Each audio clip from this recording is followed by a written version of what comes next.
All right, we are back for the second session tonight. Thank you for joining us. If you are, there we go. We are there, and there are some people in the chat room already. Thank you for watching. If you're watching us out on Facebook, there should be a link in the description on the Facebook thing. If you can jump up to that and pop out to the YouTube, it's a little bit cleaner video, and it will allow me to follow the questions that you guys have, because we have some. We had a few from the first show that we are going to divert to this show. And again, thank you guys for your questions. So, Howie gave us a thumbs up. I'm going to give us a thumbs up too. And thanks, Howie. Howie's a big supporter of DJN TV, and he is one of our insiders here. And it's cool to have a friend named Howie. I don't think I know anybody else named Howie. I mean, Howie Darkstar. I mean, that's just a cool the way he's got the way he did with that. That's just cool. Yeah. It's like, I don't know anybody named Howie. It's cool to have a friend named Howie. I was just thinking the other day, I was watching the TV show. I don't have any friends named Tyrone either. So I need a friend named Tyrone. And a Howie, I need a Tyrone. Yeah. I used to have a friend by the name of Tyrone years ago. But that was a long time ago. Yeah. I know a lot of Alejandros. See, if I had $1 for every Juan that I know, come on. Yeah, exactly. I mean, how many Irish Schwans do we have in our audience? Right, a lot. Or at least one that's really, really making it seem like Juan McCowan. Oh.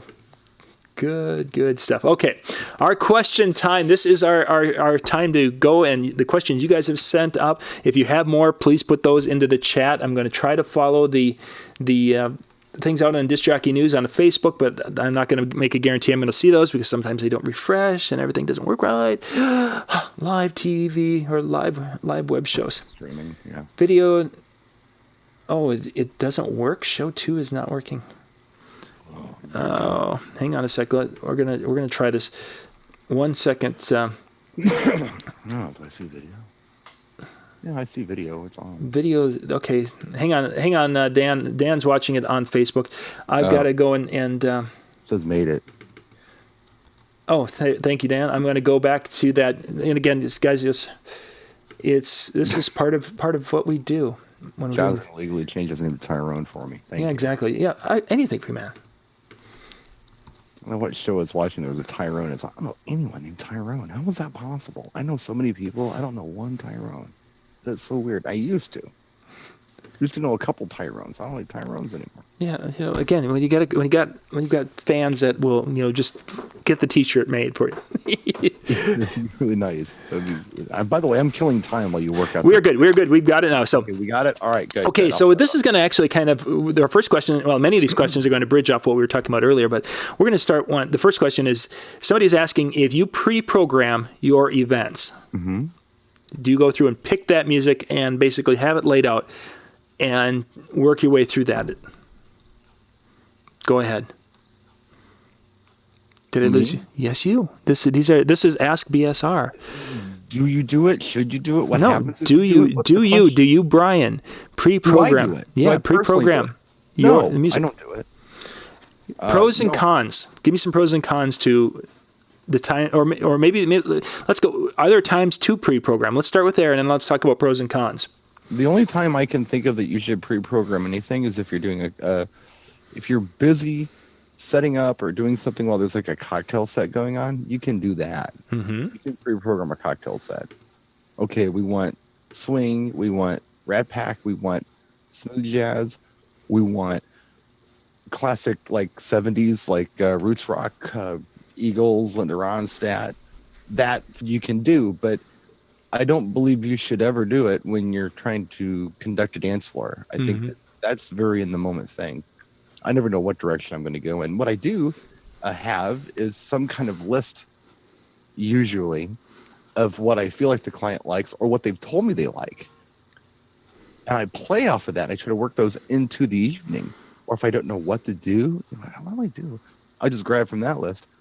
But no, I don't pre-program anything when it comes to your wedding reception dance. Mm-hmm. The dinner would be the spot. I would agree that when it comes to my weddings, cocktail and dinner, because during dinner you're doing a lot of stops and starts and things. Cocktail, you don't talk, you don't do anything. People just grab cocktails and listen to music. So I'm thinking, like, let's say that you're in a hall where it's a banquet facility. In the hallway, that's where they set up the bars, and that's where they're having the cocktail.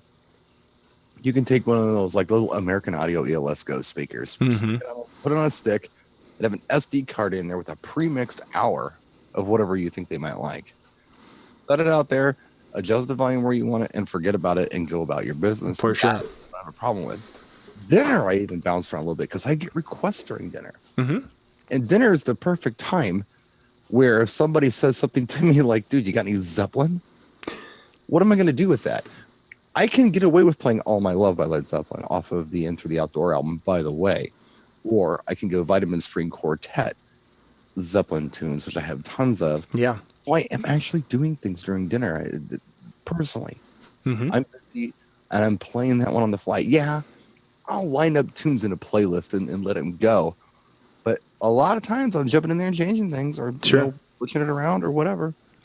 So cocktails is, I think, probably a very acceptable time to do that. It's for background. Right. Dinner's become less about background and more about specific wants and needs. There was a time, by the way, I know I'm going a little off subject here, but there was a time when my clients just said play dinner music. They never specifically said what they wanted. Mhm. My clients really have strong opinions on what they want to hear for dinner music sometimes anymore. Yeah, That's it's changed. Definitely changed. relatively new phenomenon there. So for that reason, you never know which direction you're going to go in. Very much so. I like to be there on top of it. So. Okay, let's move on to our next one. Handling a mic drop incident, and the microphone is that it broke from a mic drop incident. How would you handle that? How would you go about trying to get that resolved? Okay, first of all, I have a guest mic. The microphone you're seeing me using right now, my classic Sennheiser, no one even talks on this mic. Mm-hmm. And my buddy Art grabbed it this weekend. He was there, my friend, and he said something on it. I didn't say anything. That's kind of like using my toothbrush. You don't touch my microphone. This is my mic. I'm not going to get the plague because somebody wanted to say hi. Yeah. Now, I have a guest mic for that. You guys can get each other sick all you want. So my guest mic is pretty hardy. And if they drop it, whatever. I don't buy super expensive guest mics either. I do have a wireless Line 6 guest mic. It's pretty, hardy or robust. If I did pop a capsule in, I can replace a capsule on that thing. Mm-hmm. When I was doing like karaoke, which I did for like 30 seconds. Don't get the wrong idea. It was not a KJ. I did it for a friend at a bar. I would buy those Behringer 3-packs for like $35. Mm-hmm. I didn't care what happened to them. You could do all the mic drops you want Mm-hmm. and break them. I'll just grab another one out of the box, and there you go. Because I counted on them dropping those in. Exactly. So, exactly. but if you have a really good mic, if you are an MC who, you're doing some speaking and you want your voice to sound a certain way, and you've picked a vocal mic for you, my recommendation is always to keep that as your personal microphone right on you. And I'll just say, I keep a cable on my microphone about 3 feet long for my mixer, so you can't even grab it and go anywhere. It's there. It's on a gooseneck. And the guest mic is wireless. Here you go. Do we got to do? And if someone takes it and decides to start making fart noises, I can just turn that mic off. Yep. And it's all good. So and that the mic on the 3-foot cable is that microphone. So they yeah. I just want to make sure people are, and no one touches it with me. Yeah. It's again, that's like using my toothbrush. I'm not down with that at all. Yeah, exactly. That would be kind of weird, and that's a new thing. And I was just started getting sick all the time because I would get sick. People would spit on my microphone, and now I gotta, and you clean it, but still it happens. So it's just one way for me to avoid getting ill. It's also a way for me to have a really nice vocal mic without worrying about anybody dropping it. So you mentioned cleaning the mic. Did you do a video on that at one time? I might have. I thought you did. Let's talk about that. I mean, it wasn't a question, but how would a person go about cleaning a mic? And I thought I had a mic here. We could, but I've had that where somebody had some nasty breath, and I get the mic back. And it's like, well, I've heard people use like household disinfectants on them, like 409 and things like that. Some freaking, I don't know, what's the mouthwash there? Listerine. is fine. I mean, that kills germs, so technically it should kill germs on the screen. Mm-hmm. You can do that. And then it was kind of minty fresh when you smell it too. Do you remember CPR classes in school? Yeah. Resuscitation Annie creeped me out, man. It was Yeah. a chick, but she was like, I didn't like her. But they always used to use mouthwash on her with with the kids. Mm-hmm. So I remembered that and thought, well, okay, we didn't all get sick, and it was, and that stuff's pretty strong. If you actually use Listerine, Yeah. it's not a friendly mouthwash. It'll make you cry. If you So hold if it burns, it works, right? the alcohol But in there. no, Yeah. microphone screen, I think that's probably pretty good stuff. Yeah. The mic screen. The mic screen. I've done a variety of things with that, but the foam that's inside, especially I use Shure, and there's a foam in there. That's been a problem, and you can pull that out. This is something actually I picked up from one of when Lori, she does her weekend handy woman videos. She's a huge fan of using vinegar for a cleaning thing, because it can do more than you can shake a stick at. So But it stinks. it does, but it flushes out, and it flushes out very, very well out Yeah. of some things, which is surprising because you would think it wouldn't, but it does. It comes out well. So in the progression, vinegar can take out some things that other things can't. So Yeah, your And grandma will tell you that. yeah, that's what they used for a lot of stuff. She used way back in the day. And then there's some other ideas with alcohol and cleaning things with the Yeah. toothbrush and such. There's just a Absolutely. lot of good ideas. Okay, let's keep. Let's see. Where did I have the others? Oh, here. I got to scroll. Outdoor events. How do you handle the heat at an outdoor event as we're getting ready for summer? Because this was I've got like 4 or 5 questions relating to this. Well, I recently did a video on this. I don't know if you saw it, John. I did a video on this last week, and my recommendation is I'm going to just go through the whole spiel here. Mhm. A lot of times when we do outdoor events, the big concern is rain, right? What if it rains? I need shelter. Now, a lot of people say, well, I got my own tent. I'm not putting up a tent. Yep. If I'm going to put up a tent, well, I got one hand, that ain't going to work out. But the thing is that I've got to charge more. So Mhm. for the client to save money, they got to provide some kind of tent, some shelter, something reasonably decent. But the tent serves more purpose than just sheltering from the rain. It's also sheltering from the sun.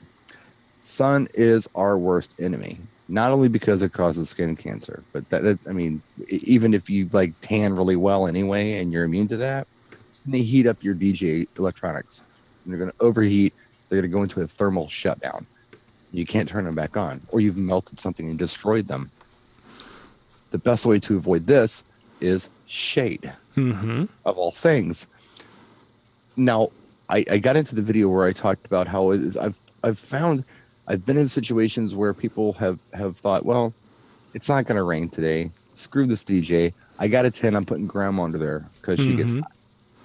So the way I present it to clients now, and you can present anything in the world like this to anyone, present it in a way where it benefits the client. If you tell the client, yeah, I need shelter from this, and the client needs it.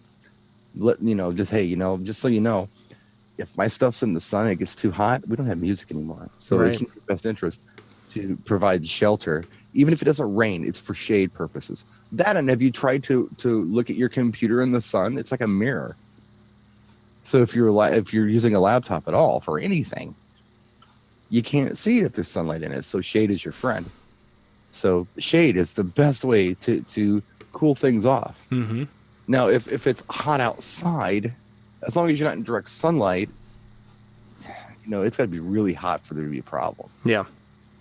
So people don't have air conditioning and they can still watch television in their house because it's in the shade. You Yeah. know, the TV isn't going to blow up if it's 100 degrees in the house. They can still watch their TV. Mhm.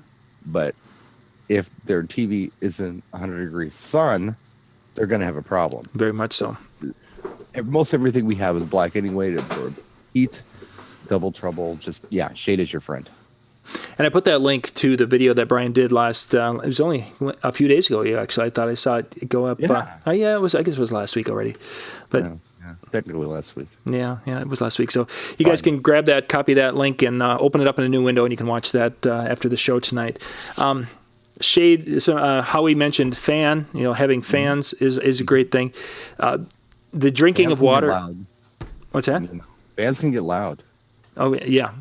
And it's also get a good windsock on your mic if you're using too much fan, because I've had that problem before too. Yeah, I've had that where they've had the big barn fans roaring. Yeah. I mean, if you're talking about small fans on your amplifiers, who uses? I'm sure Howie probably has a passive system. That's what he's talking about. Putting a little fan on your amp. That's a smart thing to do. They do that in clubs. Yeah, keep them cool. Well, even though they're just moving some air. If it's a hot, sticky day, just moving some air on us.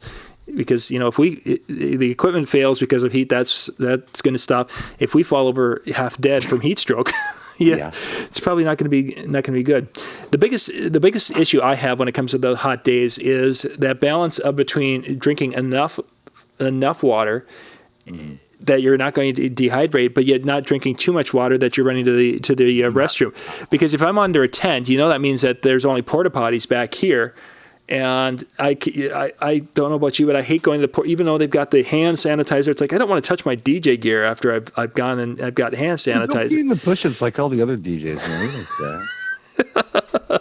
Just no one's going to pay attention. Well, you can buy catheters off online on Amazon, so maybe you can get There is that sweet balance though, where you're getting enough water, but you're not using the restroom because your body's actually using the water. Yeah.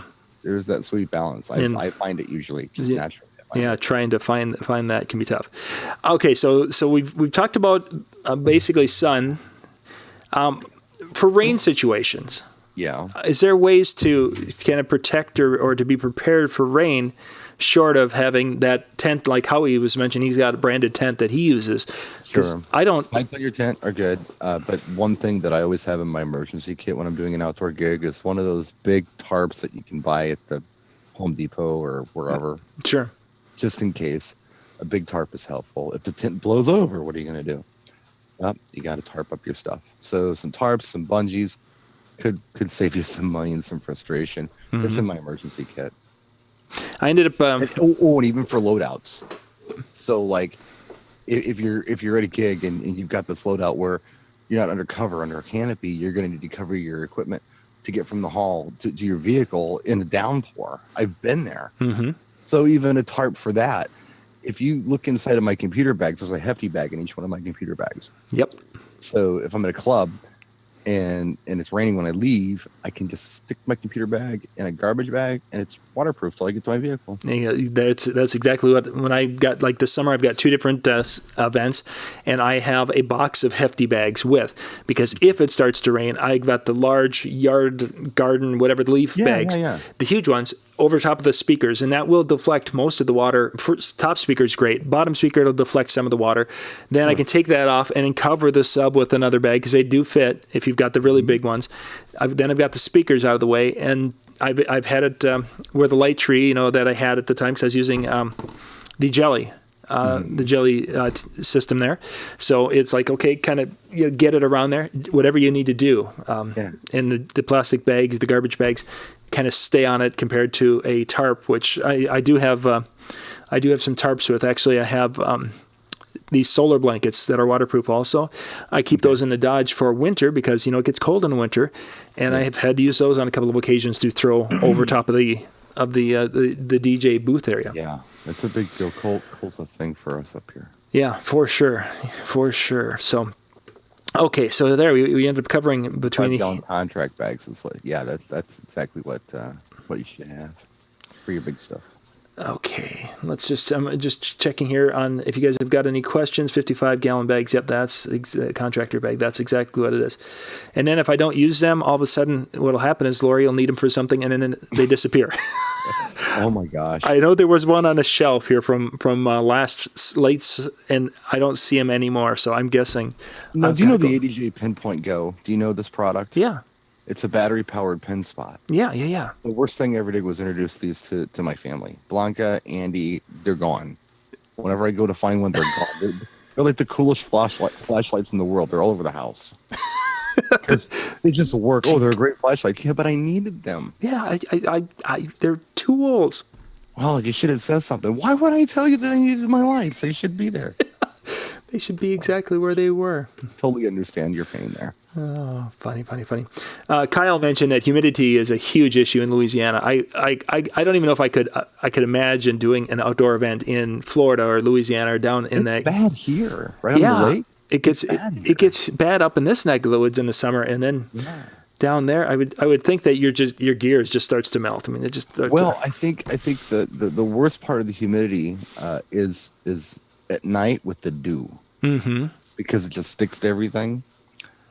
And so for that reason, I mean, the tarp is also a good idea for that, because if you've ever seen like dew on your car, I talked about this in the video too. The things that are undercover for whatever reason, they're under a picnic table, they're in a car in a carport, whatever, that's not directly exposed to the night sky, typically doesn't have dew on it. But it does a humidity condensation thing. So again, coverage, shelter. It helps, even with the humidity stuff in the dew.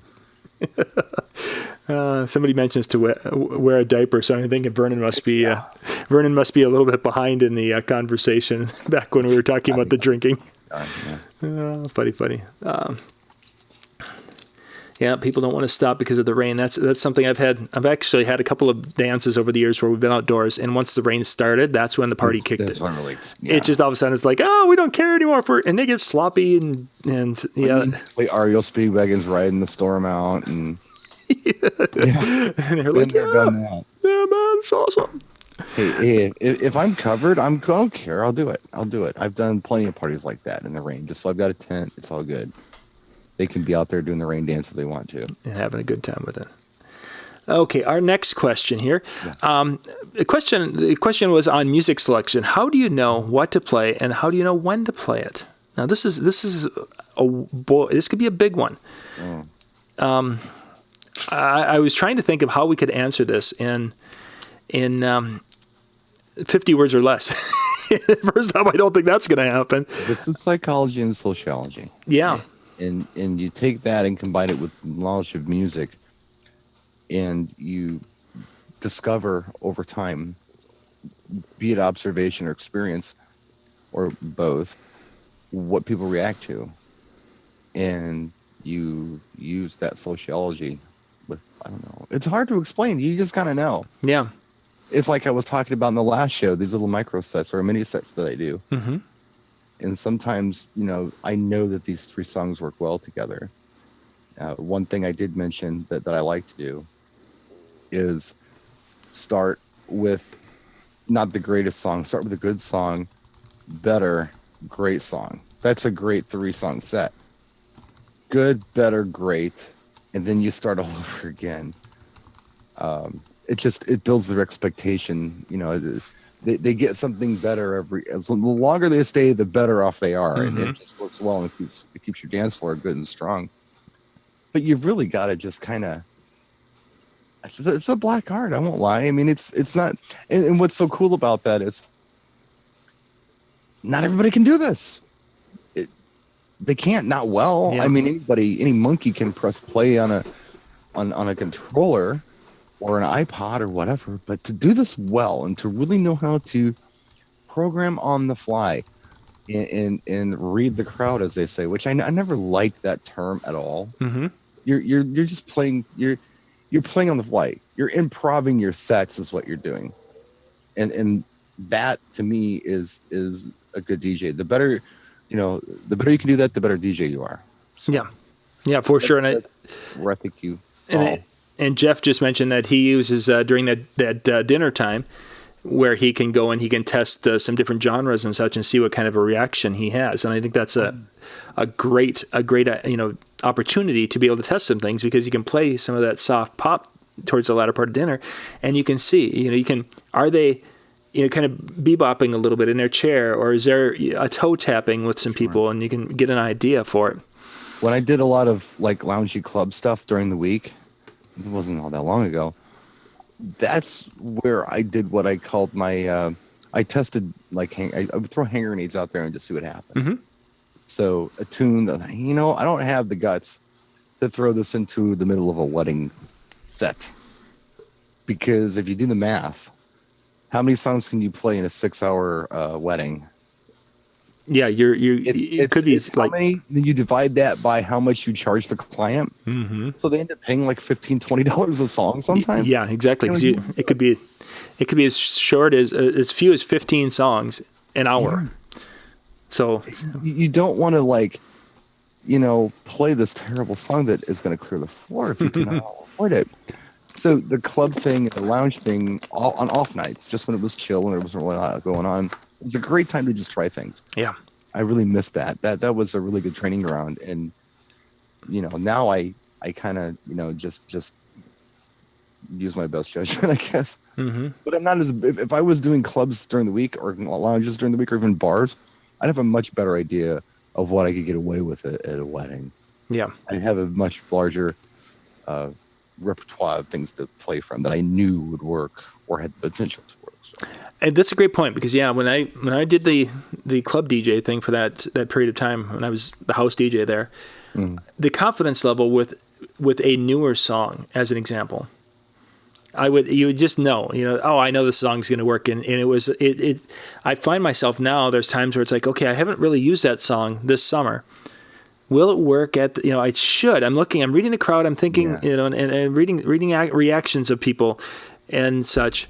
It should work, but right without that experience that we had from that, where we used to be able to look at the room and say, okay, let's see, tonight in the bar I've got a couple of 30-year-olds, I've got some 40-year-olds, got a lot of 50-year-old single or women over here. I don't know what they're up to. Let's see what happens. We did it, so we knew what response would be from different. What's the worst thing that could happen? They leave the dance floor and go get a drink at the bar. Yeah, exactly. Isn't that what the bar's paying you to do? Is to get them to sell drinks? Yeah, it's okay. So then we knew what song to put there. It'd be cool that you cleared the floor if it did happen. So I miss that a lot. That yeah. Cool. Yeah, I hear you there. Let's see. I think we had one. I think I'm trying to. I've got my notes from earlier because we've got some different notes and things. So I want to make sure I've got everything here. Somebody had asked from the earlier show how often it happens that we have open dancing after the couple's first dance, and I think that I wanted to touch base on that. The reason I put that down here is I wanted to kind of for the people who are like on the East Coast or West Coast, we're from the Midwest, so our dances and our receptions can look a lot different than they can. So, we referred to it. I did one, and the couple wanted to do an East Coast style wedding, and that was a long time ago. So I can't even tell you. But my understanding is, their order of operations is much different than what you and I are used to. So even Chicago style stuff is different. It's 80 miles from here. Interesting. So I mean, when we're talking about being a Midwest DJ, it's like talking about speaking a European language. It's just, there are so many different little countries or little states and areas. Wisconsin, if I drive an hour north of here, it's different than what it is here in Milwaukee, or an hour west. If I drive an hour east, I'm in Lake Michigan. I'm in the middle of the lake. I don't think they listen. Fish don't dig tunes, so I'm good there. But yeah, every place is different, and you got to know your audience. You got to know what they respond well to. But yeah, Chicago is like a different world. I'm 80 miles away, and it's a different animal. Here where I live, just throwing it out there, this is party land. These people have been partying since the day they were born. They party at the drop of a hat. We're Brews City. We're drunks, and we party. and in that order. It's legal for me to bring my infant child or my 10-year-old or my 15-year-old or whatever into a bar. It's legal to do that here. It's legal to give them a drink here if I do it. Interesting. So the bar can say no, but the bar is okay. It's my problem. A kid can drink with their parent in Wisconsin at a bar. Wow. That's how we are. So we're born partying here. So for us, it's silly. For us, it's something we've been doing our whole lives. For us, it's not weird to hear things like polkas or some of the 50s songs that maybe a normal kid from somewhere else in the country might not be familiar with. It's unique. It's unique by John too. So, Jeff from Massachusetts. Thank you, Jeff, for giving this. He went through and he just kind of went through their order of operations. Intro, and they go to the first dance. They do the blessing, toast, dinner, cake, and then a parents' dance, and then open at the first dance. Chicago does something like that too. They'll do, like there's a first dance, and then they eat. It's like, okay. I think they do that in like San Diego too. Jay Brannon lives in Temecula between San Diego and Los Angeles, and he does that a lot. It's very typical for him to do something like that. And our typical wedding in the upper Midwest here, in Minnesota specifically, would be speaking, is we would do intros. I think someone just put a similar to. We do the intros. There would be the blessing of the meal. Then towards the latter part of the meal would be the toast, the time for the toast, and then from the toast, then they would do their slideshow if there's a slideshow, and then we knock those down. We do the first dance, then the father-daughter dance, then the mother-son dance, stop. and then we get into the so our day will start. A wedding will start basically with like a 2-hour dinner time frame. So if they're going to eat at 6 o'clock, the guests arrive at 5 o'clock. Then we start. They eat at 6. The dance probably won't start till 8 o'clock, and that's when we would do their first dance and father-daughter, and then we do some open dancing, and then we come back with the garter bouquet or the dollar dance, because the dollar dance, money dance are still big up here. Sure. And we wrap up at midnight. Yeah. And then for the guys on the East Coast or West Coast that can do 2 events in an afternoon because the whole event is 4 hours, I am so envious of that. Not that I would want to do. It's a 3-hour wedding. It's like, what? What? I've had most of my cocktail and dinner times exceed 3 hours. Cocktail and dinner's 3 hours and they're done. I mean, that would be it. I do 3 hours for cocktail and dinner easily. Yeah, it's one of the changes that I probably started doing about 4 or 5 years ago is the outline I just gave you guys was traditional.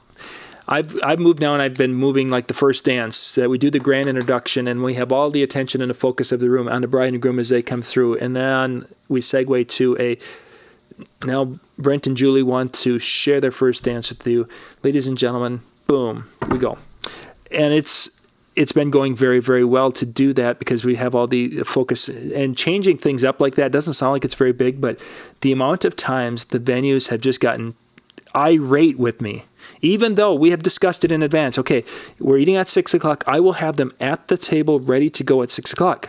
Okay, great. I introduce at 10:02, so they get in and they're on the dance floor at 7 minutes to. Then their first dance, and their first dance is a 4-minute song. That gives me time to get. And I've had venue captains or catering captains come up to me, and they're just like, "What are you doing? They can't be doing this right now." It's like, well, first off, we talked about this. And I told you they were going to be dancing, and then they also will be at the head table right on time. Oh, we never do that here. I love that one. I know. I love that one. Well, that's different. I don't know if I like different. Yeah, exactly. We don't, the other DJ who comes in here, we don't take kindly to strangers. He'd be sitting up at the bar having a beer and just playing background music right now. What's wrong with you? I don't like beer. Yeah. No, wait, no, that's not the case.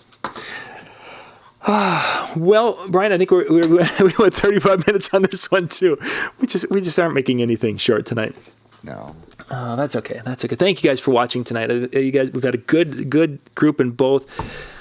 Thanks for watching. Yeah. Thanks for joining us. And we've got some ideas for a future show. We've got the mini set. We've got a couple more things that have been handed. If you guys have got something you'd like to see us talk about, or there's questions, that are more of a full show worth of question, we can certainly dig into that. Otherwise, if you have some quick hitter questions, we'd love to have those for the second half of our Tuesday night. Yeah. Yeah, keep them coming. Good stuff. Thank you guys once again. Brian, it's been fun as always, and I'm looking forward to next week, and we'll chat about a couple of ideas that they sent over. Sounds good. I'm ready for the mini set show. That sounds like fun. I think that definitely will be. I'll have some fun with that. So and I like it when I don't have to prep for shows. I can just do them. There you Doing go. time more than nothing. Yeah, I'm just, 'cause, well, I can do this. like today, you've been working on the house all day, Yeah, and all of a sudden it's like, working okay, I gotta go and freshen up a bit, and boom, we're here. Yeah, it's okay. 9 o'clock. That's all I have to do is be here at 9 o'clock, and we're good. I don't have to- That works out well. That's pretty. Once again, ladies and gentlemen, thank you for watching. We will catch you next week. It'll be at 9 o'clock throughout the summer, so we'll see you then. Good night.